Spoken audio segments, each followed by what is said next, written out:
హైడ్రా తెలంగాణలో సంచలనం సృష్టించినటువంటి పేరు. ఎన్ కన్వెన్షన్ ఎప్పుడైతే కూలగొట్టారో అప్పటి నుంచి హైడ్రా అంటే ఈ విధంగా ఉండాలి, ఒక నీతి నిజాయితీగా ఉండాలి, అలాగే హైడ్రాని చూసి ప్రతి ఒక్కరు నేర్చుకోవాలి. ఎందుకంటే ఎంతటి సామాన్యులకైనా ఎంతటి పెద్దోళ్ళకైనా హైడ్రా 100% న్యాయం చేస్తుంది, అందరికీ ఒకే రకంగా చూస్తుంది అని చెప్పేసి కూడా చెప్పినటువంటి పేరు. సో రంగనాథన్ గారు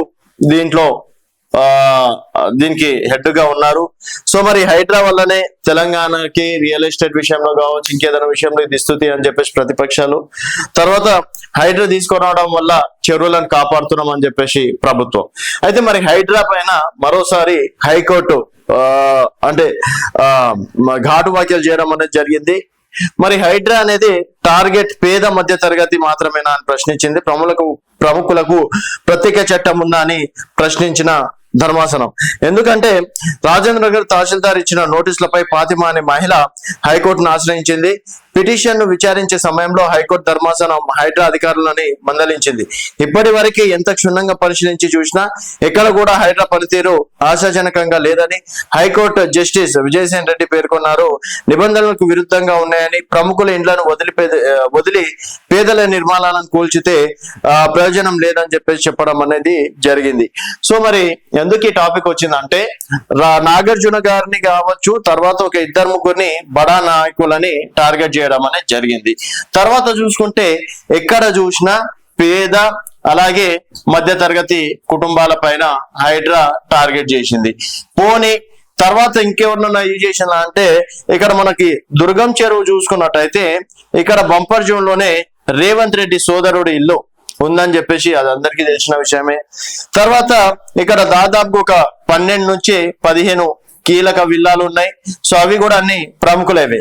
వీళ్ళేం చేసిండ్రు, హైకోర్టులో స్టే చేసుకోవడం అనేది జరిగింది. మరి స్టే తెచ్చుకుంటారు కాబట్టి హైడ్రా వీళ్ళ జోలికి మాత్రం వెళ్ళదు.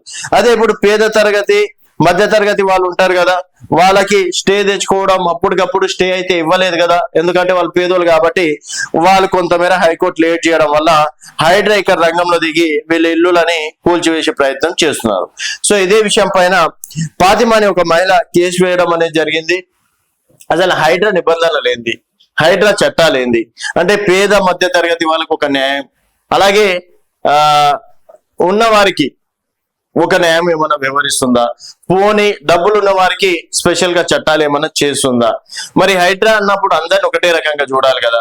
మీరు ఇప్పుడు వరకు డబ్బున్నోళ్ళయి ఎన్ని ఇళ్ళు కూల్చారు, ఎన్ని ఇళ్లకి నోటీసులు ఇవ్వడం అనేది జరిగింది, ఏ చర్యలు చేపట్టారు, అదే పేద మధ్య తరగతి ఇళ్ల విషయంలో ఏ విధంగా ఉన్నారనేది దానిపైన వివరణ ఇవ్వాలంటూ కూడా హైకోర్టు జోక్యం చేసుకుంది. గతంలో రంగనాథ్ గారిని కూడా హైకోర్టు మందలించినట్టు కూడా తెలుస్తుంది.